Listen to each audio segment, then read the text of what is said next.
Pour Brigitte, l'alcool a d'abord été festif, puis quotidien. De 18 à 43 ans, elle boit de plus en plus, seule, jusqu'à ce jour où elle prend conscience de son addiction. Je suis arrivée chez une cliente, j'étais en manque, je tremblais, etc. Elle m'a mis un verre d'eau devant moi parce qu'elle voyait bien que j'étais pas bien. Et ce verre d'eau, il était de l'autre côté du clavier d'ordinateur. Et je ne me sentais pas capable de l'attraper. Je pense que ça a été le déclencheur qui m'a dit, là, il va se passer quelque chose, ça va commencer à aller mal, tu vas commencer à souffrir, risquer des problèmes dans mon travail aussi. Donc je ne voulais pas tout perdre. Un élément déclencheur qui l'a conduit chez les alcooliques anonymes. Ce sera sa thérapie.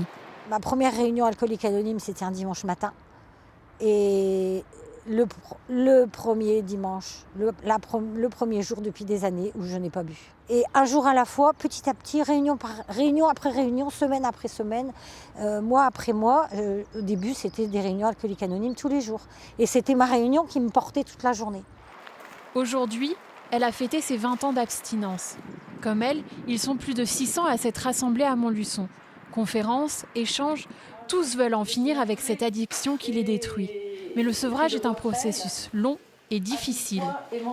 L'arrêt d'alcool n'est qu'une étape, et je reprends le terme des alcooliques anonymes, une première étape dans un processus de changement. Le simple fait de poser son verre ne suffit pas. Je crois qu'un accompagnement est absolument nécessaire. Poser son verre, classiquement, c'est souvent avec l'aide de médecins et d'un traitement sur une période assez courte, un sevrage maximum d'une dizaine de jours.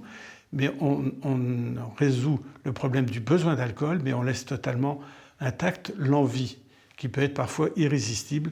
Et c'est justement là le rôle des associations, d'accompagner un sujet qui vit cette situation de manque psychologique, d'être aidé quotidiennement à travers des réunions d'entraide. En France, l'alcool est à l'origine de 49 000 décès par an.